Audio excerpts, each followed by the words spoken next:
말라기 2장 10절에서 16절까지의 말씀입니다.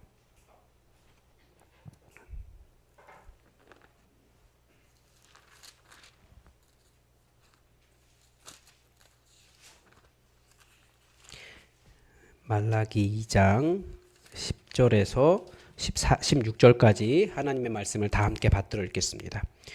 우리는 한 아버지를 가지지 아니하였느냐? 한 하나님께서 지으신 바가 아니냐? 어찌하여 우리 각 사람이 자기 형제에게 거짓을 행하여 우리 조상들의 언약을 욕되게 하느냐? 유다는 거짓을 행하였고 이스라엘과 예루살렘 중에서는 가증한 일을 행하였으며 유다는 여호와께서 사랑하시는 그 성결을 욕되게 하여 이방신의 딸과 결혼하였으니 이 일을 행하는 사람에게 속한 자는 깨는 자나 응답하는 자는 물론이요 만군의 여호와께 제사를 드리는 자도 여호와께서 막에서 끊어버리시리라. 눈물과 울음과 탄식으로 여호와의 제단을 가리게 하는도다. 그러므로 여호와께서 다시는 너희의 봉헌물을 돌아보지도 아니하시며 그것을 너희 손에서 기꺼이 받지도 아니하시거늘 너희는 이르기를 어찌 됨이니까 하는도다. 이는 너와 내가 어려서 맞이한 아내 사이에 여호와께서 증인이 되시기 때문이라. 그는 내 짝이요 너와 서약한 아내로되 내가 그에게 거짓을 행하였도다. 그에게는 영이 충만하였으나 오직 하나를 만들지 아니하셨느냐? 어찌하여 하나만 만드셨느냐? 이는 경건한 자손을 얻고자 하심이라. 그러므로 내 심령을 삼가 지켜 어려서 맞이한 아내에게 거짓을 행하지 말지니라. 이스라엘의 하나님 여호와가 이르노니 나는 이혼하는 것과 옷으로 학대를 가리는 자를 미워하노라. 만군의 여호와의 말이니라. 그러므로 너희 심령을 삼가 지켜 거짓을 행하지 말지니라. 아멘. 지난주 계속해서 이제 말라기의 말씀을 보는데 지난주 말라기의 말씀에서 하나님은 제사장들을 비판하셨습니다. 왜냐하면 제사장들이 하나님을 섬기는 사람들인데 하나님께 영광을 돌리려는 마음이 없다는 거예요. 그래서 하나님께서 말씀하신 하나님께 영광을 돌리려고 하는 마음, 그 첫 번째는 하나님의 말씀을 마음에 두고 사는 것입니다. 우리가 잘 알지만 귀로 듣는다고 해서 그 말씀을 마음에 두는 것이 아니라는 거 잘 알 거예요. 여기 이렇게 보니까 아내분들이 많이 계신데 제가 보니까 그렇더라고요. 아내가 한두 마디 한다고 그게 들은 것이 아니더라고요. 귀가 열려있기 때문에 듣기는 했지만 우리 아내분들은 많이 느끼시죠. 여러 번 말을 해도 안 들어요. 그게 마음에 두지 않은 거예요. 그러니까 저도 역시 듣기는 하지만 듣지 못해서가 아니에요. 그 말대로 하지 못하는, 안 하는 게 아니라 안 되는 것이 있는 거예요. 그러면서 내가 아내의 말을 두고 있지 않구나 그 생각을 할 때가 있거든요. 그러니까 소리를 들었다고 말씀을 들었다는 것이 아니라 안다고 그 말씀을 마음에 둔 것이 아니라 하나님께 영광을 올려드리려고 어떻게든 노력하는 그런 자세가 필요한 거죠. 그러면 우리가 아는 대로 말씀을 정확하게 지키지 못해도 그 하나님의 말씀을 마음에 두고 있는 사람, 그 사람을 하나님께서 인정하시는 것을 우리는 다윗이라는 사람에게서 배우고 있지 않습니까? 왜냐하면 그 다윗은 정말 어떻게든지 하나님의 말씀을 마음에 두고 그대로 살려고 애쓴 사람이었거든요. 그렇기 때문에 그의 부족함이 얼마든지 은혜로 그에게 다가갈 수 있었습니다. 우리가 그래서 이스라엘이 무너질 때 선지자였던 예레미야가 아주 중요한 말씀을 합니다. 여호와 하나님께서는 광야에서부터 제사를 지내라고, 그러니까 율법을 준 것이 아니라는 거예요. 이상하지 않습니까? 그 광야에서 첫 번째 한 것이 제사법을 가르쳐 주신 것인데 왜 제사를 가르친 것이 아니다라고 말씀하고 계십니까? 하나님께서 그때 하신 말씀은 내가 광야에서부터 제사를 지내라고 한 것이 아니라 내 명령을 들으라고, 내 명령에 순종하라고 너에게 말했다라는 거예요. 그러니까 우리는 제사의 법을 듣는데 제사의 법이 중요한 이유가 무엇입니까? 그 말씀을 통해서, 그 일을 통해서 하나님의 말씀에 순종하기 위해서라는 거예요. 하나님의 명령은 우리가 우상을 섬기지 않고 하나님을 사랑하며 서로 사랑하는 것입니다. 어쩌면 하나님께서 제사를 바르게 드리지 않아서 책망하시는 일조차도 하나님에 대한 그런 사랑과 존중과 존경과 영광을 돌리려는 마음이 없기 때문에 시키는 것도 곧대로 하지 않는 것이지, 그 시키는 것도 하지 않는데 시키지 않는 일, 뭐 하나님을 사랑하는 일, 뭐 그런 하나님의 명령 이런 것들을 뭐 정확하게 이해하기는 어렵지 않겠습니까? 그러니까 사람들이 흠없는 재물 드려도 하나님을 사랑하는 마음 없으면 하나님께서 받으실 리 만무합니다. 다 하나님의 명령에, 하나님의 말씀에 순종하고자 하는 그런 마음이 없을 때 그렇다라는 거죠.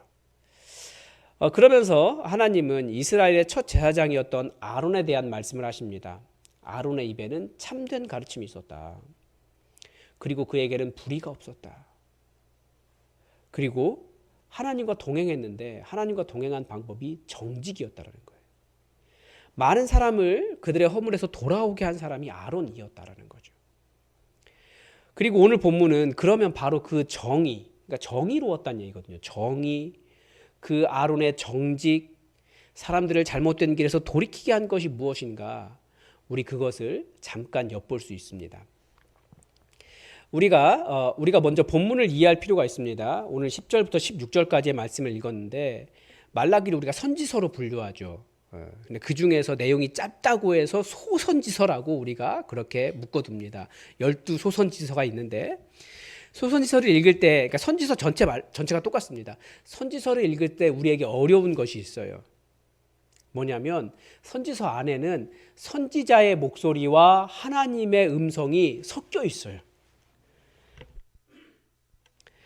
물론 우리가 다 하나님의 말씀으로 읽고 있지만 그 말씀 안에 선지자의 말과 하나님의 음성을 구분해서 읽으면 조금 더 이해하기가 쉽습니다.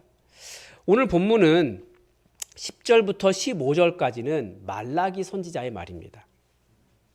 그리고 16절이 하나님의 음성입니다. 이 말씀을 잘 읽다 보면 구분이 됩니다. 왜냐하면 이 주어나 목적어가 달라지거든요. 대상이 달라져요. 그리고 하나님께서 말씀하실 때는 선지자들은 주로 하나님께서 말씀하신다라고 하는 어구들을 넣어놓고 있습니다. 학자들은 그 어구를 이제 통상적으로 선지자 전언구 이렇게 이야기해요. 예. 선지자의 말은, 그러니까 주어나 목적어가 달라지고, 그래서 10절에서 15절에 보면 주어가 우리예요. 우리가 이렇게 했다. 뭐 그런 것들이 이제 선지자의 말이라는 것을 알 수 있게 되는 거죠. 오늘 본문에서 말라기 선지자는 이스라엘 자손들에게 두 가지 문제를 제기합니다. 첫째는 너희가 여호와 하나님을 배신했다라는 거예요. 여러분, 배신이 뭡니까?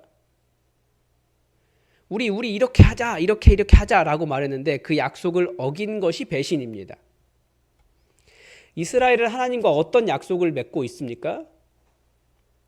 이스라엘이라고 하는 그 사람들을 창조하신 여호와 하나님, 그분을 우리의 한 아버지로 모시고 살겠다라고 하는 것이 이스라엘과 하나님이 맺은 언약입니다. 이 창조를 우리는 창조라고 이야기할 때 이 세상을 새로 만든 것을 창조라고 이야기하지만, 하나님은 하나님의 거룩하신 백성을 일으키신 것을 창조라고 말씀하세요. 그러니까 우리가 알다시피 이스라엘은 모두가 아브라함의 혈통이 아닙니다.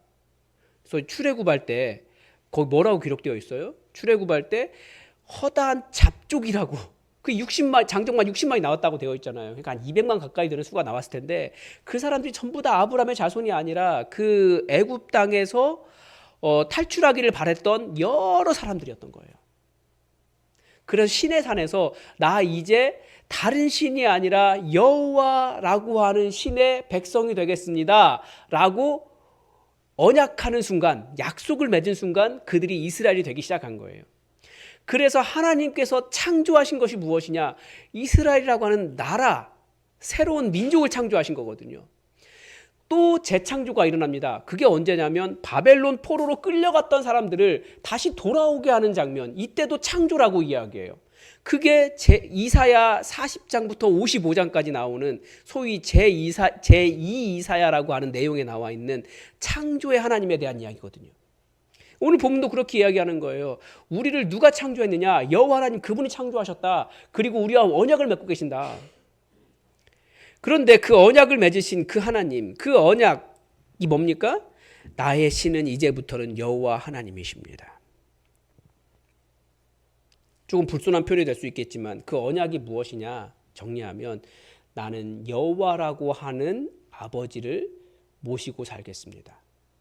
다른 신들은 절대 섬기지 않겠습니다. 그게 언약이었다라는 거예요. 약속이라는 게 그거잖아요. 약속을 했으면 그대로 해야 돼요. 그게 약속이에요. 그것과 다르게 하려면 약속을 변경하면 다르게 할 수 있죠. 그게 계약이라는 것입니다. 그래서 우리가 성경을 구약 성경, 신약 성경 이렇게 부르고 있는데 농담처럼 뭐 옛날 약이다, 새로운 약이다 그러면서 약속이라는 걸 잃어버리고 있는 것 같아요.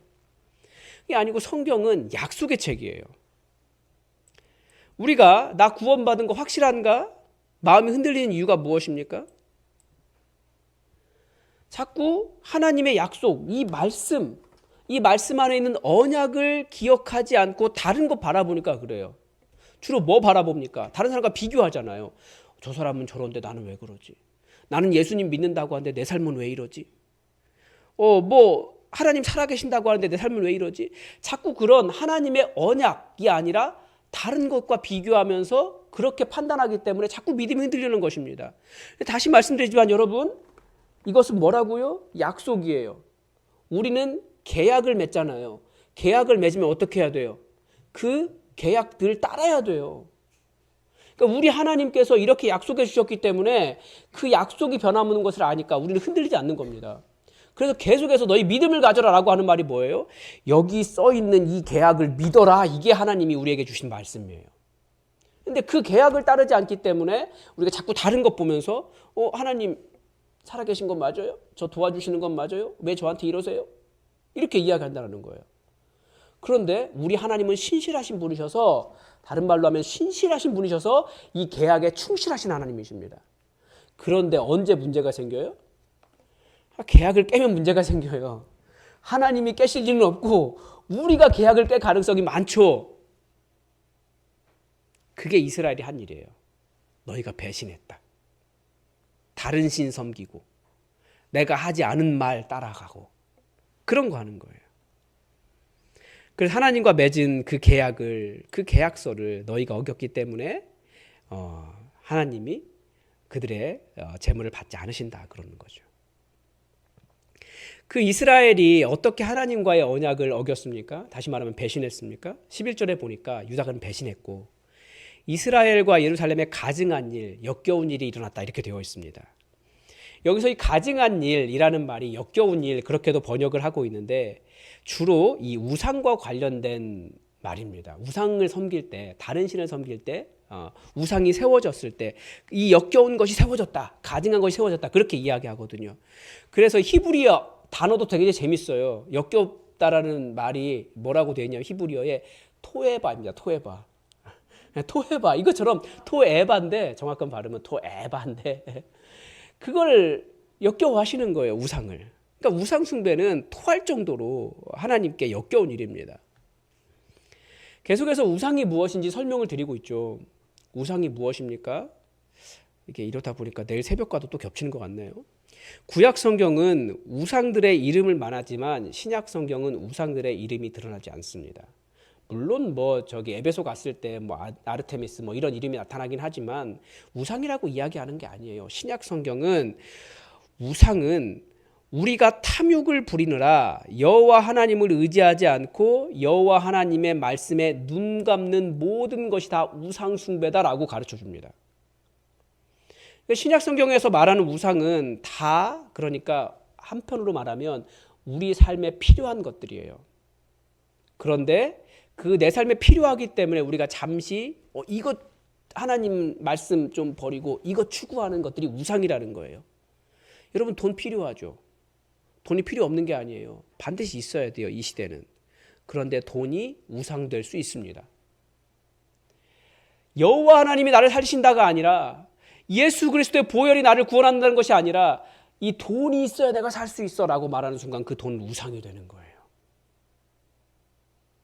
때로는 돈 때문에 하나님을 예배하는 일이나 정직하게 하나님 앞에 예물을 드리는 일이나 남을 돕는 일에 타협이 일어나고 아까워하기 시작한다면 이 돈이 우상이 되고 있는 거예요.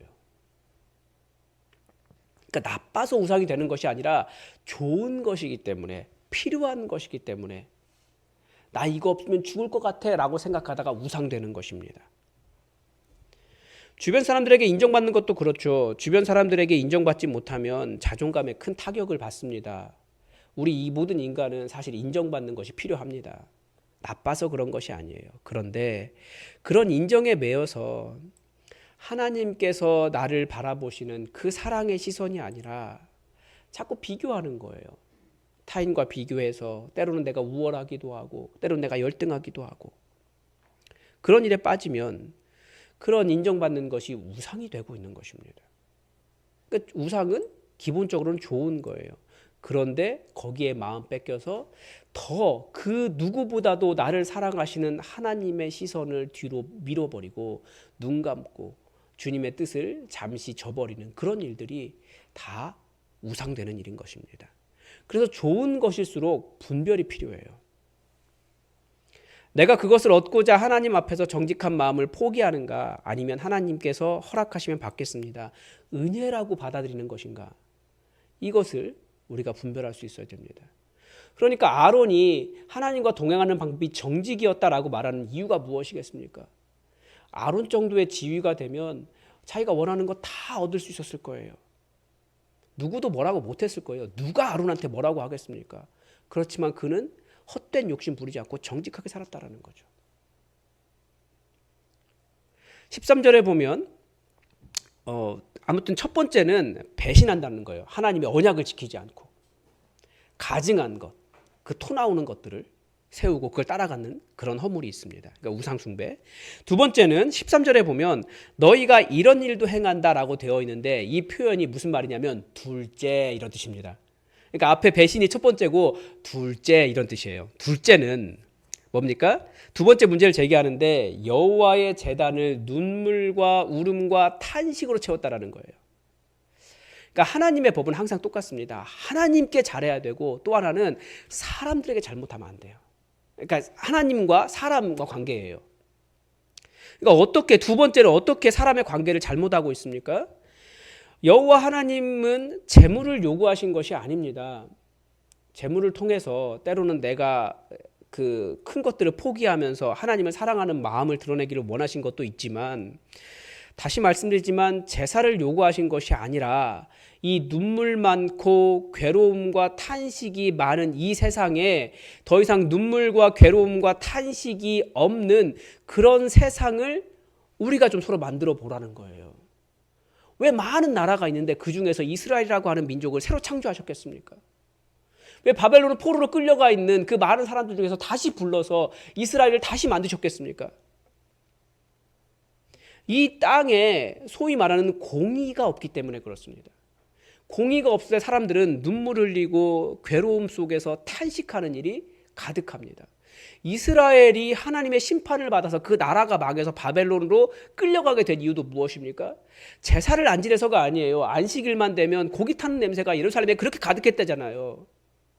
그런데 그 재물 드리겠다고 소위 정직한 11조 드리겠다고 나 이렇게 돈 벌어야 됩니다 라고 말하면서 사람들 그 돈 벌겠다고 주중에 나가서는 때리고 피 흘리고 죽이고 그렇게 해서 뺏어온 재물 가지고 하나님 받으십시오 라고 말하면 하나님이 기뻐하시겠냐는 거예요. 그러니까 두 번째 허물은 지금 그것을 이야기하는 것입니다. 그런데 선지자가 특별히 지적하고 있는 눈물과 울음과 탄식의 사건이 있습니다. 무엇입니까? 남편들이 젊을 때 맞이한 아내를 버리는 일입니다.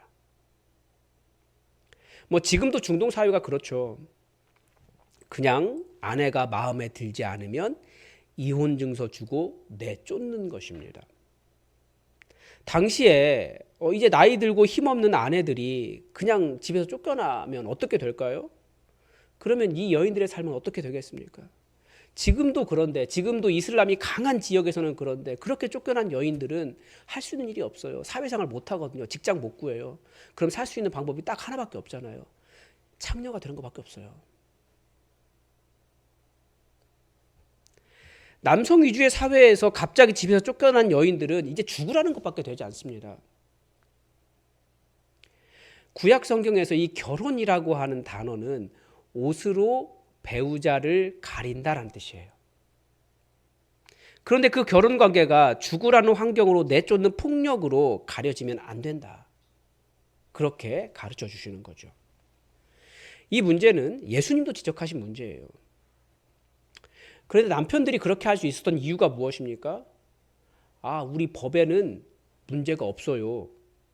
모세의 법에도 이혼 증서 써줘도 된다고 되어 있습니다. 저는 법을 어기지 않았습니다. 그러니까 아무 문제 없습니다. 하나님은 절대 그것을 선한 일이라고 보시지 않으신다라는 거죠. 재물을 받지 않으실 정도로 하나님의 제단을 눈물과 괴로움과 탄식으로 가리고 있는 일이라는 겁니다. 예수님도 지적하신 것을 보면 몇백 년이 지나도 사람들은 하나님의 말씀을 듣지 않았습니다. 무엇 때문입니까? 자기의 정욕 때문에 그렇죠. 우리가 계속해서 자신의 정욕을 정당화하는 방법들을 찾아가요. 자기의 양심을 덜고 그냥 자기가 하고 있는 여호와의 제단을 가리고 있는 눈물과 괴로움과 탄식을 괜찮은 것으로 바꿔가는 일들이 있어요. 그게 대부분이 법이라고 하는 것이에요. 우리 사회는 법이 지배하죠. 심지어 우리 교회도 정관이 지배합니다. 그런데 혹시 그 법 아래 누군가를 억울하게 하고 내쫓고 갑자기 어려운 상황으로 내모는 법이 있는지 우리는 주의해야 된다는 거죠. 나는 법을 지켰으니까 거룩하다, 잘했다, 괜찮다 이렇게 말하는 것을 하나님은 폭력이라고 말씀하시고 계시는 것입니다. 폭력이라는 옷으로 몸을 가리는 일, 그건 정당한 결혼이 아닙니다. 성경은 사실은 젊을 때 얻은 아내를 굉장히 소중하게 여깁니다.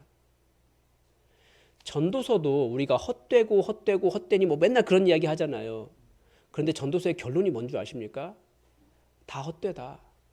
너에게 남은 유일한 의미 있는 것은 젊을 때 네가 얻은 너의 아내 하나밖에 없다. 그 얘기예요. 잘 읽어보면 그 얘기하고 있어요. 우리가 너무나 잘라서 읽어가지고 헷갈리는데 전체적으로 읽으면 너에게 남는 유일한 너의 몫은 다 헛되기 때문에 다 사라질 거지만 너의 아내만은 남을 것이니 너의 아내랑 재밌게 잘 살아라. 이게 전도서의 주제예요. 그만큼 결혼의 문제는 소중합니다. 그런데 왜 그런 결혼을 그렇게까지 소중하게 여기실까요? 15절에서 그 얘기예요. 하나님은 오직 하나를 만드셨다. 왜냐하면 경건한 자손을 얻고 싶기 때문이다.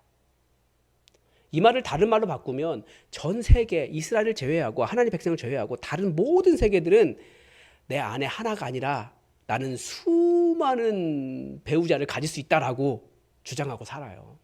잘 보면 교회라는 세계 이외에는 다른 세계는 뭐예요? 간음도 더 이상 죄가 아니에요. 간음하고도 사람들이 뭐라고 말할까요? 나 죄 짓지 않았어. 법에 내가 저촉되지 않았거든. 근데 그렇게 말하는 게 하나님께서 말씀하시는 두 번째에 해당하는 죄예요. 그러니까 이 땅이 그것이 죄인 줄 모르고 소위 자유, 사랑, 이런 것을이라고 이야기하고 있지만 그게 하나님께서 너무나 싫어하셨던 배신에 해당하는 죄라는 거예요. 그러니까 우리가 사실 굉장히 경계하고 지켜가야 되는 것이 무엇인지 알 수 있죠. 성경 안에도 일부 다처제 문화가 나옵니다. 그런데 그 문화가 나온다고 해서 그것을 옳다라고 말씀하시는 것이 아니에요. 성경 안에 다른 우상들도 나오잖아요. 그 신 인정하고 있는 거 아니거든요. 하나님은 이 땅의 많은 사람들이 성적으로 타락해 가고 있는 이 세상 속에서 정말 순결한 한 사람을 통해서 한 배우자를 통해서 나오는 순결한 자손을 얻고 싶어 하셨다는 거예요. 근데 이 시대가 어떻습니까? 이런 이야기하면 비웃을 거려. 요즘은 사귀면 거의 동거를 기본으로 하고 있는 세대잖아요. 다들 성적으로 자유롭게 싶어하고 그것이 뭐라고 할까요? 사랑이라고 생각하는 시대를 우리가 살고 있습니다. 그러니까 말씀대로 사는 것이 사실 굉장히 어려운 시대가 되어버렸어요. 그런데 하나님께서 우리를 택하신 이유 중에 하나는 성적으로 거룩한 자손을 얻고 싶다, 이거였다라는 거예요. 그래서 16절의 결론이 뭐냐면 그러므로 너희 심령을 삼가 지켜 거짓을 행하지 말지니라 라고 되어 있는데, 이 부분을 원어로 해석하면 너희의 영을 지켜라, 배신하지 말아라 입니다. 저는 여기서 너희의 영이라고 하는 말이 너희의 한 마음됨이라고 해석을 합니다. 우리는 하나님과 하나이고 한 분 하나님과 하나이고 처음 결혼한 한 배우자와 하나입니다. 그런 뜻이에요. 그것을 어기는 것이 배신이다라는 거예요. 호세아서 같은 경우에는 이 영에 대한 설명을 합니다. 하나님과 우리를 떨어뜨리는 영을 음란의 영이라고 이야기하고 있고요. 호세아서에서 이 음란의 영이 이 세상에서도 공의와 사랑을 실천하지 못하게 한다라고 가르쳐 줍니다. 이런 점에서 우리가 이 하나된 영을, 하나된 심령을 지키지 않는 것이 곧 하나님과 신실한 언약 관계를 지키지 못하는 것이고 배우자와 신실한 언약 관계를 지키지 못하는 것임을 우리가 기억해야 됩니다. 하나님은 구체적으로 우리가 이 땅에서 하나님도 배신하지 않고 사람도 살리는 그런 관계가 있는 세상을 원하십니다. 이 세상을 잘 보십시오. 다들 나 좋자고 다른 사람 눈물 흘리게 하는 그런 세상을 살고 있습니다. 우리가 이 시대에 지금 정치적인 환경이나 이 대한민국을 보면서도 그런 것을 많이 느끼지 않습니까? 우리의 하나님의 백성됨은 하나님께서 나를 살려주시는 일이기도 하고 다른 사람을 살리는 일이기도 합니다.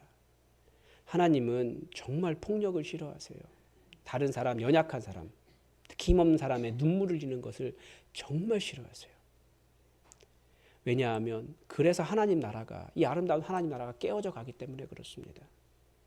우리를 불러서 먼저 화해의 손을 내미시며 사랑을 보여주신 하나님처럼 우리도 주변의 사람들에게 그렇게 그들의 눈물을 닦아주고 살게 해주는, 배신하지 않는 그런 언약관계 신실한 하나님의 하나된 영을 지켜가는 그런 우리의 삶이 되었으면 좋겠습니다.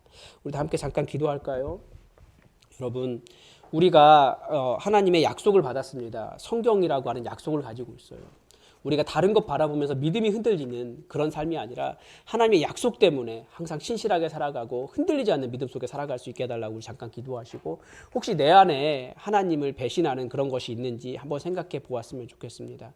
우리를 불러서 천국 이루라고 하셨는데 혹시 다른 사람에게 눈물과 탄식과 그런 한숨을 주는 그런 일이 있는지 우리를 돌아보고, 우리가 자꾸 우리의 마음을 죄책감을 덜어버리려고 하나님의 말씀 아닌 다른 것들을 의지하는 것이 아니라 죄책감이 있을 때조차도 더욱더 하나님 의지하는 그런 사람들이 될 수 있도록 우리 잠시 기도했으면 좋겠습니다. 함께 기도합시다. 하나님 아버지, 우리를 불러서 하나님을 사랑하는 백성으로, 그리고 또 이 땅에 하나님 나라를 이룰 백성으로 우리를 불러주심을 감사드립니다. 하나님, 우리가 너무나 큰 은혜를 얻었음에도 불구하고 우리가 혹시 배신하며 살고 있지 않는지, 주님의 언약에 신실하지 못한 자로 서고 있지 않는지, 우리 안에 우상이 있지 않는지 우리를 돌아보게 하여 주시옵소서. 주님, 이 땅을 살아가는 연약한 자들이기 때문에 주님, 끊임없이 유혹과 헛된 욕심에 빠져드는 우리이기 때문에 주님, 우리 안에는 끊임없이 우상이 일어나고 또 나의 우상 때문에 다른 사람을 탄식하게 하는 일들이 계속해서 일어납니다. 하나님, 우리가 주님의 말씀을 들었사오니 정직하게 주님과 동행하게 하여 주시고, 우리를 통해서 이 땅에 눈물이, 탄식이, 울음이 사라지는 그런 일이 있게 하여 주시옵소서.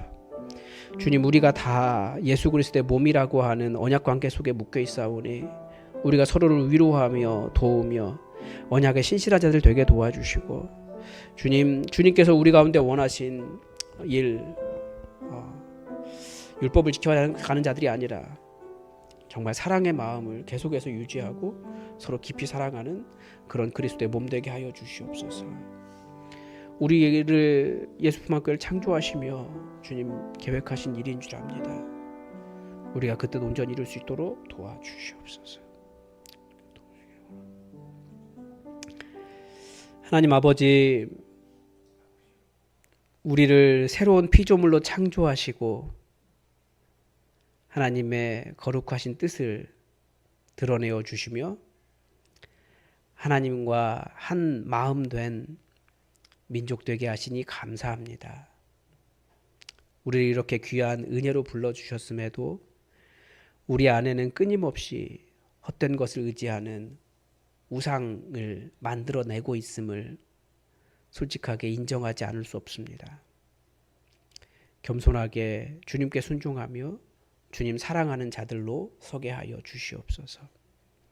내가 순종해야 할 말씀이 무엇인지 알게 하시고 주의 말씀이 우리의 마음을 치며 우리에게 회개를 요구할 때에 나를 변호하지 않고 겸손하게 주님 인정하며 회개하며 주님의 은혜를 구하는 겸손한 사람들 되게 하시고 우리를 불러서 이 땅에 하나님의 공의의 나라, 하나님 나라 이루도록 하셨사오니 우리를 통해서 이 땅에 눈물을 흘리는 사람, 탄식하는 사람, 우는 사람들의 그 모든 눈물이 닦아질 수 있도록 우리를 온전한 사랑의 공동체 되게 하여 주시옵소서.